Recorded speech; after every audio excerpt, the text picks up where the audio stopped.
आज की हमारी जो वीडियो है वो सीटेट एस्पायरेंट्स के लिए है जो सीटेट एग्जाम की तैयारी कर रहे हैं।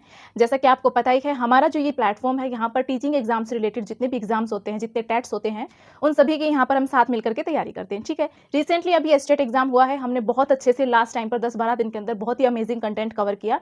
एंड एग्जाम के बाद जो एस्पायरेंट्स हैं उनके बहुत ही अमेजिंग रिस्पॉन्स मिले हैं, मुझे बहुत सारी मेल्स मिली हैं एंड बहुत ही पॉजिटिव फीडबैक रहा है। एंड आई एम होपिंग कि जो सीटेट की तैयारी हम अब शुरू करेंगे वो भी एक बेहतरीन साबित हमारे लिए होगी। ठीक है, तो मेरा जो आज वीडियो बनाने का पर्पस क्या है कि कुछ ऐसे स्टूडेंट्स भी होंगे जिनको यही नहीं पता कि सीटेट एग्जाम का क्या इंपॉर्टेंस है, क्यों देना चाहिए। ठीक है, ऑल्दो फॉर्म्स जो है वो पहले ही अप्लाई हो चुके होंगे, बट ऐसा होता है कि हम सिर्फ दुनिया का देख के कि चलो फॉर्म अप्लाई करना है, हम बीएड कर रहे हैं, ये डिप्लोमा कर रहे हैं, ये हमारे एग्जाम में काम आएगा, हम अप्लाई कर सकते हैं, तो इस चक्कर में हम अप्लाई कर देते हैं।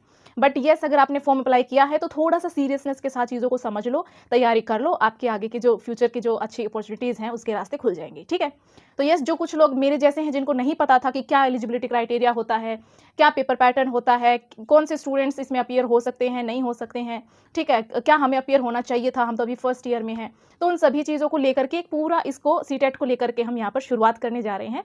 तो एक इन्फॉर्मेटिव वीडियो है ये। ठीक है, ऑल तो पता होता है आजकल सभी को फॉर्म अप्लाई करते हैं उस वक्त, बट फिर भी फॉर्म अप्लाई करने के बाद भी आपको नॉलेज होना चाहिए कि हम जिस एग्जाम के लिए जा रहे हैं उसकी क्या इंपॉर्टेंस हमारी लाइफ में होने वाली है। ऑलराइट, सो बस यही इस वीडियो का पर्पज है। एंड यस, जो लोग पहली बार आए हैं उनको मैं अपना इंट्रोडक्शन दे देती हूँ। Yes, this is Avinash Kumari and I warmly welcome you all on this learning platform let's rise. तो हमारे प्लेटफॉर्म का जो मोटो है that learn together and rise for ever. So हमारे इस प्लेटफॉर्म पर आपका बहुत बहुत स्वागत है। जो लोग पहली बार आए हैं, मेक श्योर चैनल को सब्सक्राइब कर लीजिए ताकि सीटेट से रिलेटेड और जितने टेट्स होते हैं उनके रिलेटेड और टीचिंग एग्जाम्स जो होते हैं उनके रिलेटेड जो भी इन्फॉर्मेशन हैं, जो भी एग्जामिनेशंस होते हैं, उन सबकी अपडेट्स आप तक पहुंच सके। ठीक है, so now let get start this. तो ये वाली चीज़ हम बाद में समझेंगे, पहले हम समझते हैं कि सीटेट एग्जाम क्या है और इसकी इंपॉर्टेंस क्या है।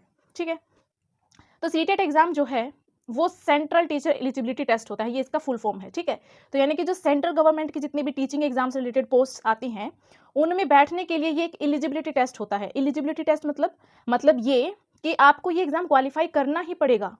तो कौन कौन क्वालिफाई कर सकते हैं इसको और कौन से लेवल के लिए होता है? जैसे लेवल 3 होते हैं हमारे टीचिंग के लिए ना, लेवल 1 होता है, एक लेवल 2 होता है और एक लेवल 3 होता है। ठीक है, जो लेवल 3 होता है इसमें आते हैं जूनियर लेक्चरर या लेक्चरर बोलते हैं। हर स्टेट अपना एक पोस्ट का नाम रखता है, क्योंकि स्टेट भी ऐसे हैं जो सीटेट को मान्य करते हैं कि आपका सीटेट क्वालिफाई होना चाहिए इस एग्जाम में बैठने के लिए।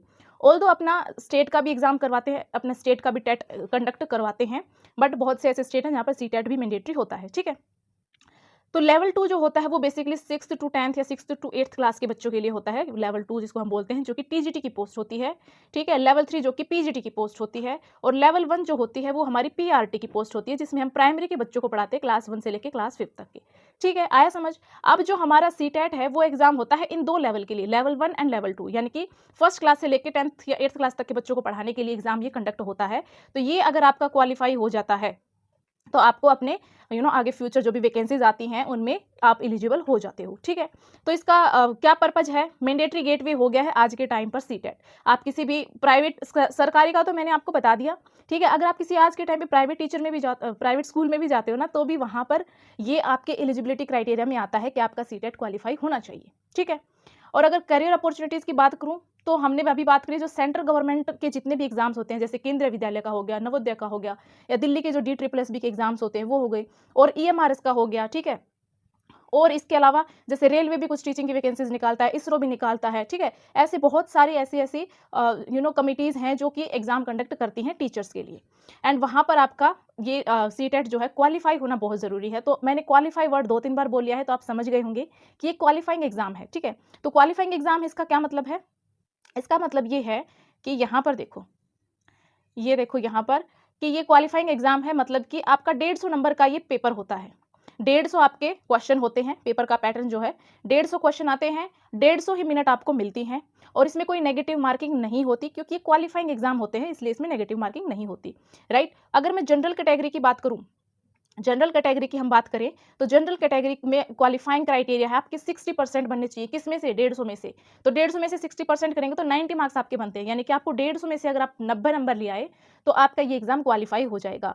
अब आप चाहे 90 नंबर ला के इसको क्वालिफाई कर लो, चाहे आप 150 में से 100 नंबर ले आओ, चाहे आप 145 ले आओ, आपका पेपर क्वालिफाई ही होता है। ठीक है, और जो रिजर्व कैटेगरीज होती हैं उनके लिए 55% का क्राइटेरिया, यानी कि उनको 82 मार्क्स लाने होते हैं। ठीक है, अब देखो इसमें जो आपके ये मार्क्स आते हैं, चाहे आप 90 नंबर ले आओ, चाहे 100 ले आओ, चाहे 105, चाहे 110, चाहे 120, चाहे 145, ये नंबर आपके आगे कहीं भी नहीं जुड़ेंगे। ठीक है, ये आगे कहीं भी नहीं जुड़ेंगे, किसी भी प्रोसेस में आपके ये नंबर नहीं जुड़ने वाले। तो क्या फ़ायदा हुआ? फ़ायदा ये हुआ कि आप एक तरह से फ़िल्टर हो जाओगे, जो इतनी सारी भीड़ है, जो टीचर बनने के लिए, उस भीड़ में से आप अलग हो जाओगे, आप छँट जाओगे कि भई हमारा सीटेट क्वालीफाई है। अब आगे जो भी वैकेंसीज़ आएँगी, उनमें सिर्फ़ हम बैठेंगे। ठीक है? ऑलराइट? ओके। तो अब एक चीज़ आती है कि इसमें कौन-कौन बच्चे हैं जो एलिजिबल होते हैं, ठीक है? सबसे ज़्यादा डाउट्स इसी फ़ेज़ में होते हैं कि भई कौन-कौन इसमें एलिजिबल होते हैं। तो इसमें एलिजिबिलिटी की बात करूँ तो जिनके पास बीएड की डिग्री है, ठीक है? और डीएलएड है, वो चाहे फर्स्ट ईयर में हो, चाहे फर्स्ट ईयर के फर्स्ट सेमेस्टर में हो, ठीक है? वो भी इसमें यहाँ पर एलिजिबल होते हैं। यानी कि आप अपीयरिंग हो, सिर्फ़ आपने एडमिशन ही लिया है तो भी आप इसमें एलिजिबल हो, ठीक है? तो सबसे बेहतरीन बात है ये इस एग्ज़ाम की कि आपने ग्रेजुएशन किया, चाहे आपने इंटीग्रेटेड कोर्स के साथ बीएड कर रहे हो, चाहे आप अलग से कर रहे हो, ठीक है? आपने इसमें एडमिशन लिया और आप इस एग्ज़ाम के लिए एलिजिबल हो जाते हैं।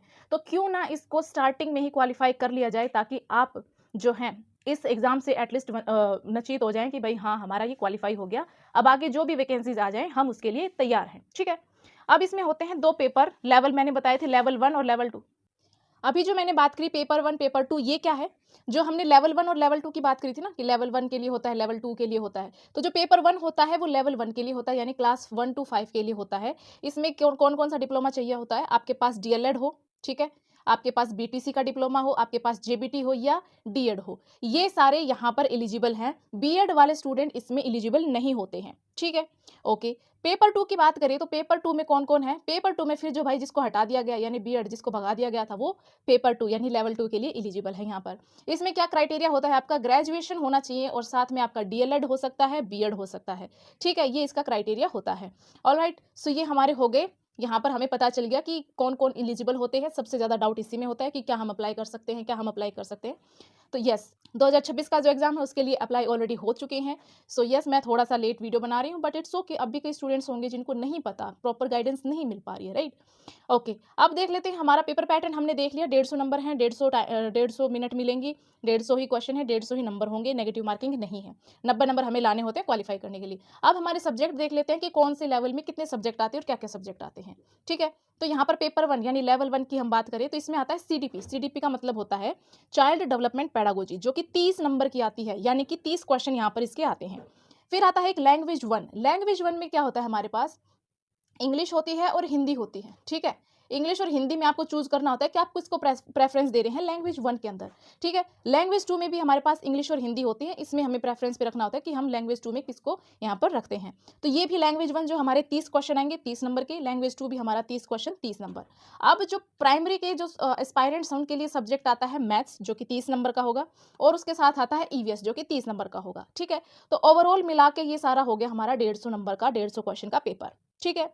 पेपर 2 की वहीं पर अगर हम बात करें तो पेपर 2 में क्या होगा हमारा? यहाँ पर सीडीपी वही सेम 30 नंबर, लैंग्वेज वही सेम 30 नंबर, लैंग्वेज वही सेम 30 नंबर, सब्जेक्ट यहाँ पर अलग हो जाएगा। यहाँ पर हमारे पास सब्जेक्ट क्या होगा? मैथ्स। मैथ्स के साथ आपका अगर साइंस सब्जेक्ट है तो साइंस, और अगर एसएसटी सब्जेक्ट है तो आपका एसएसटी हो जाएगा, ठीक है? मैथ्स यहाँ पर दोनों में ही होगा।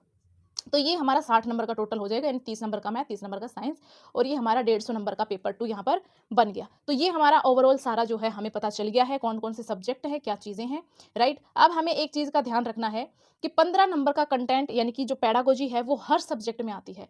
हर सब्जेक्ट में 15 नंबर की पेडागोजी पूछी जाती है। मान लो ये तो है ही पूरा 30 नंबर का। इसमें मैथ्स में भी 15 नंबर की पेडागोजी आएगी 30 में से, और साइंस में भी मान लो 30 नंबर का है तो 30 में से 15 पेडागोजी की होगी, ठीक है? तो यहाँ पर हमें पेडागोजी पर बहुत अच्छे से कमांड करनी होगी। पेडागोजी को हमें समझना होगा, रटना बिल्कुल नहीं है।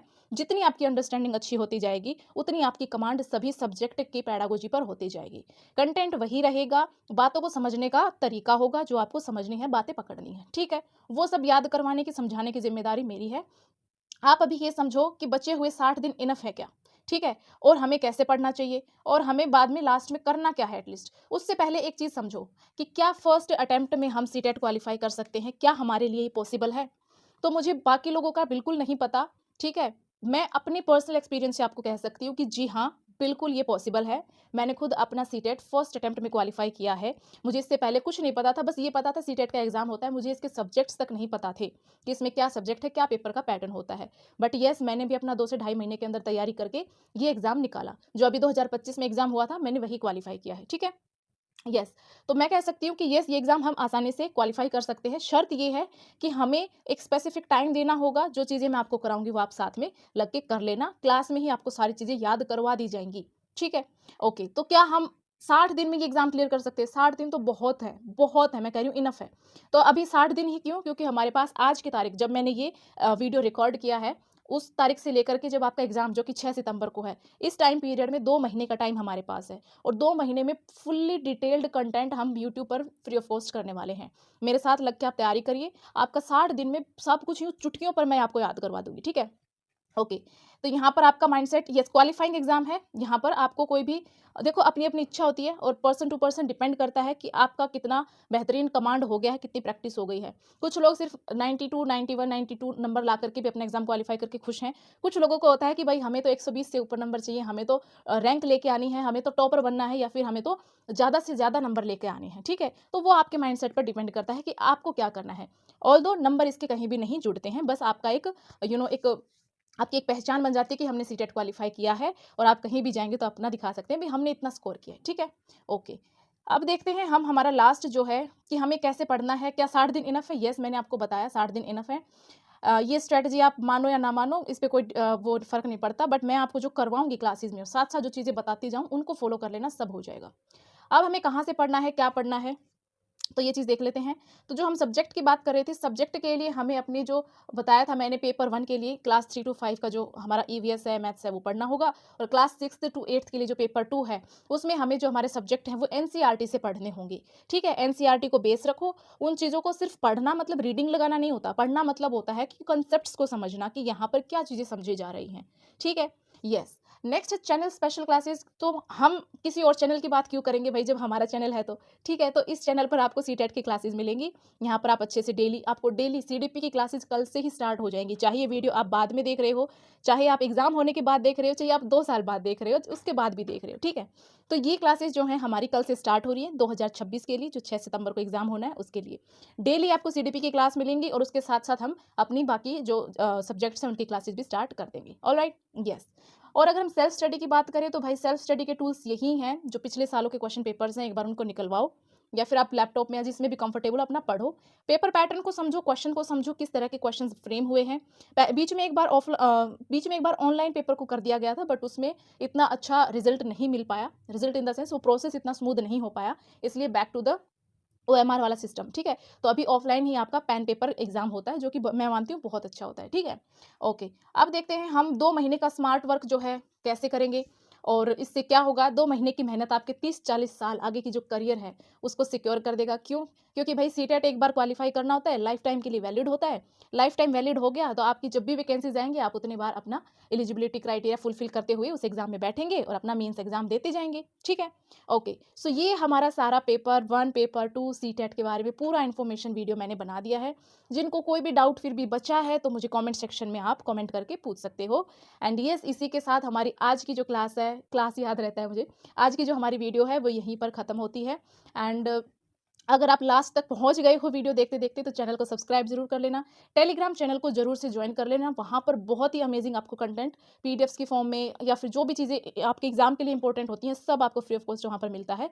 तो आप वो चैनल जॉइन कर लीजिए। अभी जो स्टेट के एग्ज़ाम हुए हैं, उसमें बच्चों का बहुत ही अमेजिंग रिस्पॉन्स रहा था एंड वहाँ पर जो पीडीएफ्स मैंने प्रोवाइड की थी, वही पढ़-पढ़ के उन्होंने एग्ज़ाम दिया और that was so amazing to see. Okay, मुझे बहुत खुशी हुई। तो मैं चाहती हूँ कि जो सीटेट के लिए अपीयर हो रहे हैं, उन स्टूडेंट्स के लिए भी यहाँ पर मैं अच्छे से कंटेंट प्रोवाइड करूँ और आप मेरे साथ अपनी तैयारी करिए। Okay, so that's was all about this video. मिलते हैं हमारी क्लासेस में अब। So till then take care, bye bye and जय हिंद।